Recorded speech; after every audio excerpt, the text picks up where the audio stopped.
Assalomu alaykum do'stlar. Gilos daraxtimiz mana kesilgan holati. Gilosning mevasiga qarab mana kesganmiz. Mevasi bordi, mevaga qo'yganmiz iloji boricha. Mevasi yo'qdi, mana kuchliroq kesganmiz. Mana bularimizda ham mana mevalar bor. Gilos holatiga qarab kesilgan mana. Iloji boricha mevaga qo'yilgan. Giloslarimiz xudo xolasa mevalari bor. Mana bunimizni 5 litr, 6 litrli qilib tarbiya qilishni boshlagan.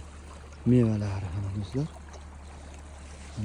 Meva shoxlari 100% qolgan. Xudo xolasa bularimiz meva qiladi.